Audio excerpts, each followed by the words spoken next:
एक बार एक जंगल में अचानक से एक जादुई दरवाजा प्रकट होता है। उस जादुई दरवाजे में से तेज रोशनी निकलती है और उस दरवाजे से एक गोल्डन शेर बाहर आता है। वह गोल्डन शेर बहुत बुरी तरह जख्मी होता है। वह थोड़ी देर इधर उधर देखता है और फिर जंगल की ओर निकल जाता है। तभी उसी जादुई दरवाजे से एक शैतान शेर निकलता है। वह कहता है, गोल्डन शेर, तुम मुझसे कब तक भाग कर जाओगे? जल्दी ही मैं तुम्हें पकड़ लूंगा और तुम्हारी सारी शक्तियां तुमसे छीन लूंगा। यह कहकर वह शैतानी शेर एक शैतान बाघ का रूप ले लेता है और जंगल में आगे की ओर निकल जाता है। वहीं उस जंगल में एक सिम्बा नाम का शेर रहता था। सिम्बा बहुत नेक दिल और शांत मिजाज का शेर था। वह अपने जंगल के जानवरों के साथ ही रहता था और खुशी से उनके साथ अपना जीवन यापन कर रहा था। वहीं वह शैतानी बाघ जंगल में आ जाता है। तभी उसे एक भालू दिखाई देता है। शैतानी बाघ भालू के पास आता है और भालू से कहता है, अरे भालू, क्या तुमने यहाँ किसी गोल्डन शेर को देखा है? नहीं बाघ, मैंने यहाँ किसी गोल्डन शेर को नहीं देखा। मूर्ख भालू, तुम मुझसे झूठ कह रहे हो। वह गोल्डन शेर इसी ओर आया है। यह कहकर वह शैतानी बाघ भालू पर हमला कर देता है और उसे वहीं मार डालता है। वहीं उस शैतान बाघ को भालू को मारते हुए वीरू नाम का भेड़िया देख लेता है। उधर सिम्बा अपने जंगल में घूम रहा होता है। तभी उसे किसी के रोने की आवाज आती है, मानो कोई दर्द से करा रहा हो। वह आवाज सुनकर सिम्बा झाड़ियों के पीछे जाकर देखता है। तभी उसे वहाँ वह गोल्डन शेर दिखाई देता है जो बुरी तरह जख्मी होता है। अरे अरे, यह शेर तो बुरी तरह घायल है। यह शेर कौन है और यहाँ हमारे जंगल में कैसे आया? अब मैं इस शेर की जान कैसे बचाऊं? इस घायल शेर का तो बहुत खून बह चुका है। अगर मैंने इसे यहीं छोड़ दिया तो यह बेचारा मर जाएगा। तब सिम्बा उस गोल्डन शेर को अपनी गुफा में ले आता है और वहाँ लाकर सिम्बा जड़ी बूटियों से उस घायल शेर का इलाज करता है। कुछ दिनों में वह गोल्डन शेर बिल्कुल स्वस्थ हो जाता है और सिम्बा से कहता है, सिम्बा शेर, तुम्हारा बहुत बहुत शुक्रिया। तुमने मेरी जान बचाकर मुझे नया जीवन दान दिया है। कोई बात नहीं गोल्डन शेर, यह तो मेरा फर्ज था। लेकिन गोल्डन शेर, तुम यहाँ हमारे जंगल में कैसे आए और तुम्हारी ऐसी हालत किसने की? सिम्बा, मैं एक गोल्डन शेर हूँ और अपनी जादुई दुनिया से भागकर यहाँ आया हूँ। मेरी ये हालत एक शैतान शेर ने की है। एक दिन उसने मेरी जादुई दुनिया में आकर मेरे सभी गोल्डन शेर भाइयों की हत्या कर दी और अब वह मेरी शक्तियाँ छीनने के लिए मेरे पीछे पड़ा है। अब तक वह शैतान शेर मेरा पीछा करते हुए इस जंगल में आ गया होगा। तभी वहाँ वीरू भेड़िया भागा भागा आता है और उस शैतान बाघ के बारे में सिम्बा को सारी बात बताता है। अरे कौन है ये दुष्ट बाघ और यह हमारे जंगल में अचानक से कैसे आ गया? सिम्बा, उस शैतान बाघ के भेष में यही वह शैतानी शेर है। सिम्बा, वह शेर बहुत ही शक्तिशाली है। नहीं गोल्डन शेर, मैं उस शैतान शेर को नहीं छोड़ूंगा। वह यहाँ आकर मेरे जंगल के मासूम जानवरों को मार रहा है। मैं यह नहीं देख सकता। सिम्बा, मेरी बात ध्यान से सुनो। तुम उस शैतान शेर का सामना नहीं कर सकते। यहाँ से कुछ किलोमीटर दूर एक जंगल है जहाँ एक पुरानी गुफा है। उस गुफा के अंदर एक जादुई मणि रखी है। उस शैतानी शेर को सिर्फ उस जादुई मणि की शक्तियों से ही मारा जा सकता है। सिम्बा, यह काम सिर्फ तुम कर सकते हो।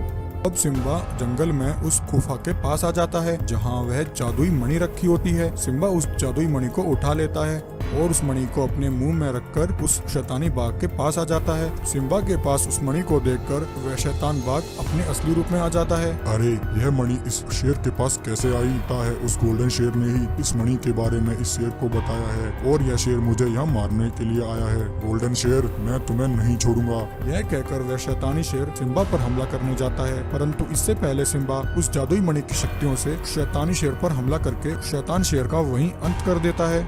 गोल्डन शेर सिम्बा का धन्यवाद करता है और तभी वहाँ एक जादुई गोल्डन लंबे पैर वाला शेर घर प्रकट होता है। सिम्बा, यह लो, यह एक जादुई गोल्डन लंबे पैर वाला शेर घर है। इस अद्भुत जादुई घर में तुम्हें सारी सुख सुविधाएं मिलेंगी। अब तुम मजे से इस गोल्डन शेर घर में रहो और आनंद लो। यह कहकर गोल्डन शेर वहाँ से गायब हो जाता है और सिम्बा खुशी खुशी उस जादुई लंबे पैर शेर घर में रहने लगता है।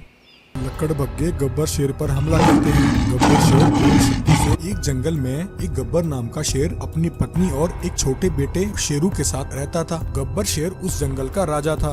गब्बर शेर जंगल के सभी जानवरों की रक्षा किया करता था। वहीं गब्बर शेर का एक भाई भी था जिसका नाम काली था। काली एक लाल रंग का शेर था। कहने को तो काली गब्बर का सगा भाई था, परंतु काली अंदर ही अंदर गब्बर शेर से नफरत करता था, क्योंकि जंगल में जो सम्मान और रुतबा गब्बर शेर का था उसका आधा भी काली शेर को नहीं मिलता था।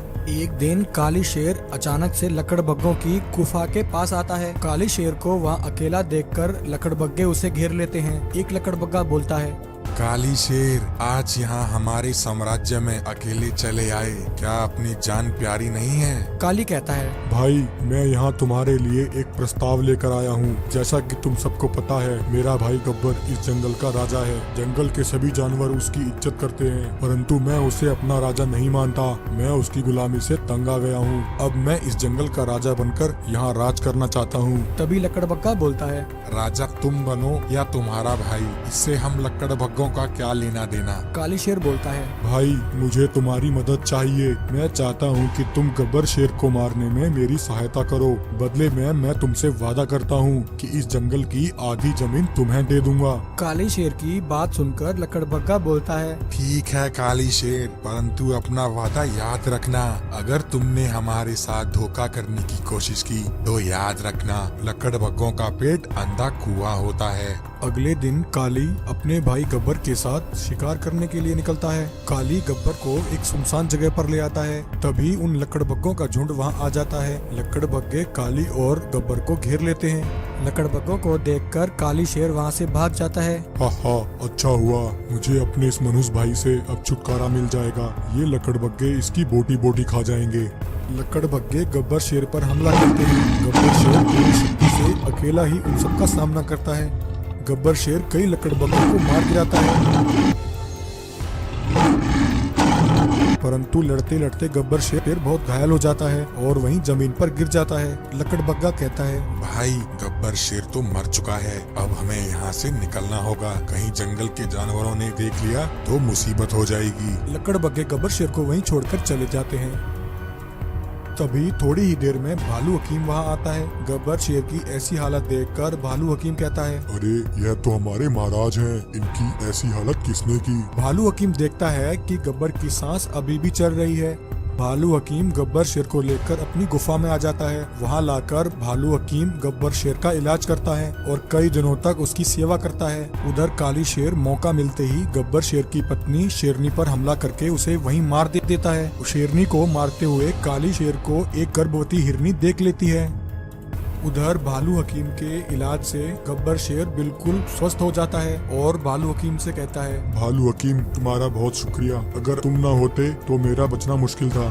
जब गब्बर शेर अपनी बीवी बच्चों के पास आता है तो अपनी पत्नी को वहां मरा पाकर वह बहुत दुखी होता है। तभी वह गर्भवती हिरनी वहां आती है। गर्भवती हिरनी ने जो भी जंगल में देखा वह गब्बर शेर को सारी बात बता देती है। हिरनी की बात सुनकर गब्बर शेर कहता है, मेरे भाई काली ने मुझसे गद्दारी की। वह मुझे उन भूखे लकड़बग्गों के आगे अकेला छोड़कर यहाँ भाग आया और अब उसने मेरी नामौजूदगी में मेरी पत्नी की हत्या कर दी। मैं उस हत्यारे को नहीं छोड़ूंगा। वहीं काली शेर यह सब सुन रहा होता है। काली शेर कहता है, अरे यह गब्बर शेर उन लकड़बग्गों से जिंदा कैसे बच निकला? अब इसे मारने का कोई और रास्ता निकालना होगा।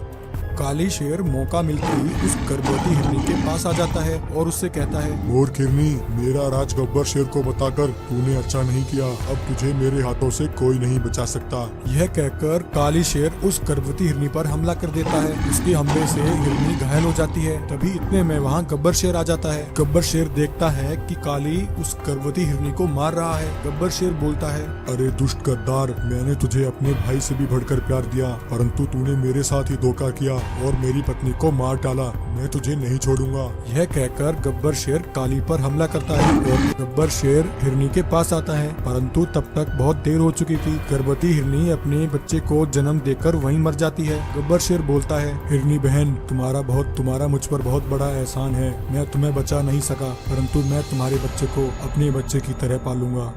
उस दिन के बाद गब्बर शेर अपने बेटे शेरू और उस हिरनी के बच्चे के साथ रहने लगता है।